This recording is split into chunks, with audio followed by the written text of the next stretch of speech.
você chegou ao Megascópio e aqui quem fala é a Júlia, acompanhada da minha Damon City. E como vocês já viram pelo título e pela thumb, a gente vai estar falando hoje do filme The Golden Compass, ou A Bússola de Ouro, de 2007, nesse episódio de adaptação.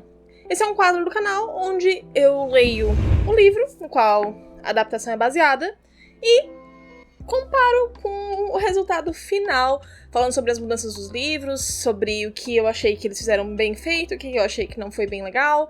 Talvez se você não lembre desse filme é porque ele realmente flopou em muitos sentidos. O que é bem curioso esse filme ter flopado pra começo de conversa, porque o elenco era um elenco de estrelas. A gente tinha Nicole Kidman como a Senhora Coulter, a gente tinha o Daniel Craig como o Lord Asriel, Eva Green como a Pecala. Gente, o urso era o Ian McKellen, assim, nosso querido Yorick.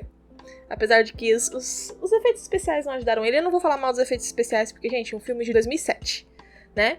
Então, só comentando mesmo, a personagem principal, que é a Lyra, foi interpretada pela Dakota Blue Richards, e a direção foi do Chris Weitz. Mas então, como eu falei, o filme flopou de diversas formas. Teve o flop financeiro, é claro. A Bússola de Ouro saiu numa era de ouro de adaptações, assim, os filmes baseados em livros estavam fazendo muito dinheiro, então houve um investimento muito grande e um retorno bem morninho. Além disso, foi altamente criticado tanto por fãs quanto pelos críticos profissionais. E, por último, mas não menos importante, também foi submetido por ataques da Igreja Católica. E, inclusive, uma citação aqui da Liga Católica de Direitos Civis e Religiosos chamou a Bússola de Ouro como ateísmo para crianças. Achei exagerado, com certeza, mas entendo porque... E não sei o quanto que essas críticas tiveram no resultado final, no desempenho do filme. E é claro, como sabemos, não tivemos sequência, o filme acabou lá, e é por isso que hoje nós temos a adaptação da HBO, His Dark Materials, que está fielmente seguindo os livros. E quando ela estiver perto de sair a terceira temporada, eu vou estar falando também sobre essa comparação aqui no canal. Então já se inscreve no canal pra ver quando sair essa e por aí vai. Mas nessa série Adaptação, eu sempre falo um pouco sobre a história do livro e depois eu comento sobre o que realmente acontece no filme. Então, e claro, aviso de spoiler sobre o primeiro livro.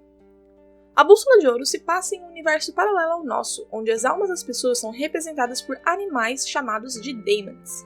Neste mundo, uma teocracia autoritária comumente conhecida como Igreja domina a sociedade, suprimindo pessoas e ideias que consideram perigosas ou heréticas. A protagonista é Lyra Belacqua, uma menina de 12 anos que é profetizada como uma criança que mudará os mundos. Além disso, Lyra possui o poder de ler o aliômetro, uma espécie de bússola que mostra a verdade sem nenhum guia, aparentemente sendo guiada por uma substância chamada de pó. O conflito central da história é o rapto das crianças, que são levadas ao norte para terem seus daemons separados de si através de um processo chamado intercisão.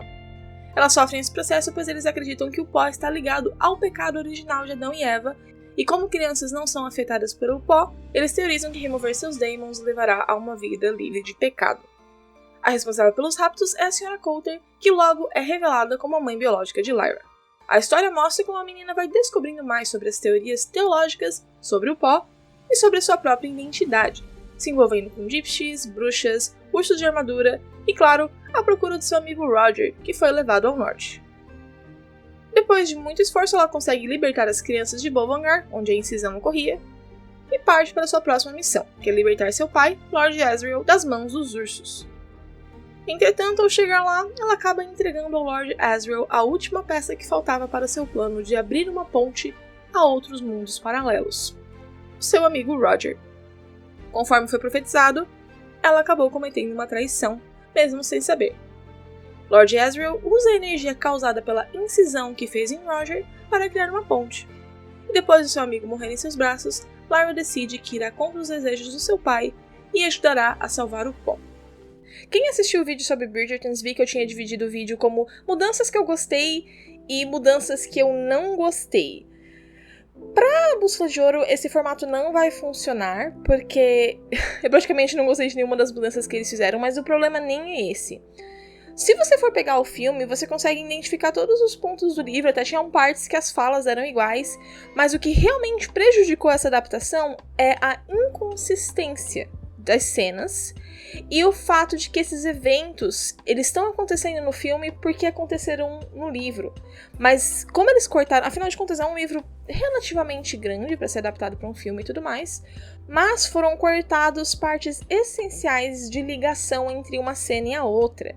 Um exemplo que eu posso dar é a introdução da feiticeira Pecala, Serafina Pecala, que é interpretada pela Eva Green no filme. No livro existe toda uma introdução para ela é mencionada anteriormente, as bruxas são mencionadas com mais frequência, e quando ela finalmente aparece, é algo que tu estava esperando, é algo que é interessante de assistir. Já no filme, ela simplesmente aparece. E isso não seria ruim se a história fosse bem estruturada, e não é. Como eu falei, as coisas estão acontecendo porque aconteceram nos livros, então tem que acontecer no filme também. Outra questão que me incomodou bastante no filme, que não é uma mudança de cena específica, é os Daemons, como eles foram retratados. Há primeiro uma inconsistência no próprio filme, que em algumas cenas, quando o Pentalaimon, que é o Daemon da Lyra, sofre, a Lyra sofre junto, como é nos livros. Mas tem cenas que a gente vê Daemons de outras pessoas, ou até mesmo da Lyra sofrendo, e as pessoas não têm reação. É como se não estivesse acontecendo nada com elas, o que vai contra a criação desse universo. Inclusive tem uma cena que é infuriante, que a Sra. Coulter bate no próprio Daemon. O que é tipo, é como se você estivesse se batendo. Mas parece que o filme não entendeu isso. Então essas acho que são as minhas principais críticas à adaptação. Como eu falei, tem muitas ceninhas que vai acontecendo porque aconteceram nos livros, mas não há conexão, então não há uma alegria quando aquela cena chega. É apenas tipo, tá, Lyra tem que ser levada pela Sra. Coulter, check. Lyra tem que chegar pros Gypsies, check. Lyra tem que ir pro norte, check. Lyra tem que encontrar o Iorek, check. Mas não parece que há uma conexão entre isso, sabe? Espero que vocês estejam entendendo o que eu tô querendo dizer.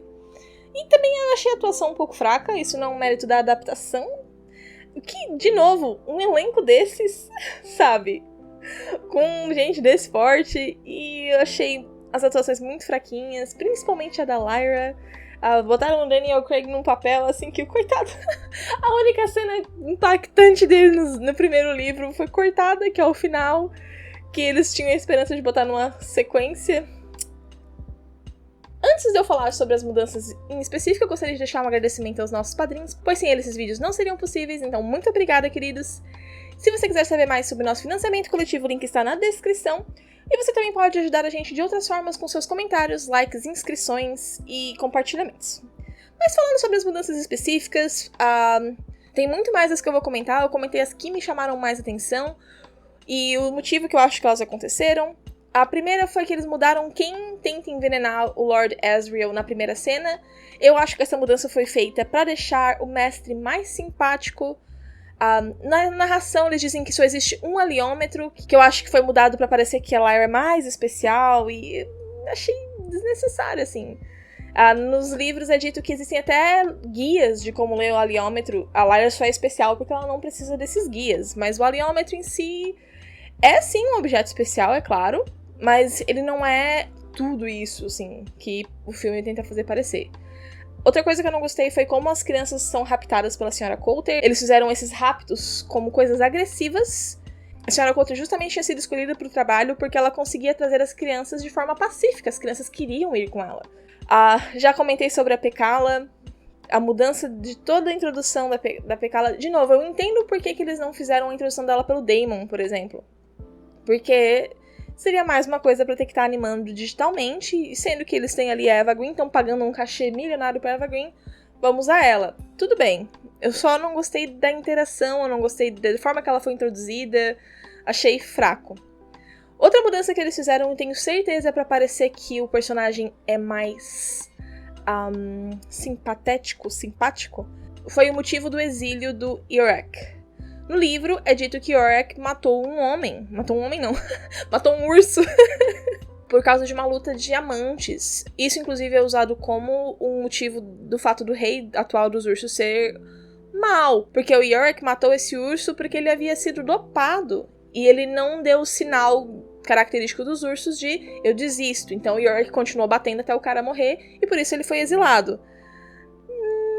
No filme eles inventaram que ele havia sido derrotado e aí... Talvez pra não dizer num filme de criança que ele matou alguém, mas, gente, é uma história pesada.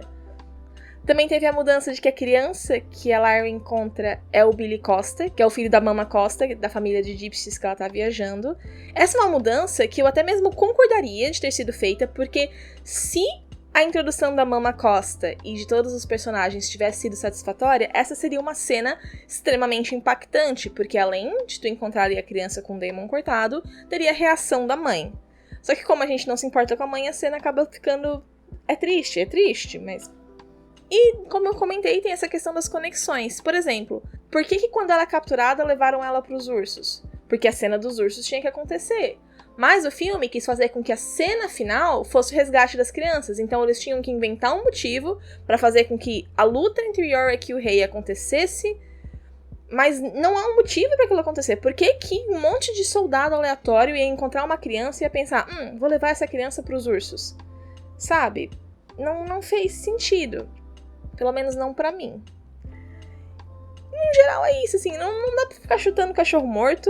Foi uma leitura que eu queria refazer há muito tempo, porque eu li esse livro quando eu tinha... 2007? Eu tinha uns 13 anos. Aproximadamente. A primeira vez que eu li A Bússola de Ouro, eu não entendi muito dos temas, e depois de ser uma pessoa adulta, eu pensei, não, eu tenho que reler, porque eu acho que eu vou entender muito melhor os temas, e eu entendi. E entra no meu ponto final, que é a questão da igreja, porque... No livro, a igreja é diretamente citada, inclusive com citações de Adão e Eva e a Bíblia e tudo mais. É claro que é a Bíblia é do universo deles, com daemons e tudo mais. Mas ainda assim, enquanto no filme eu senti uma certa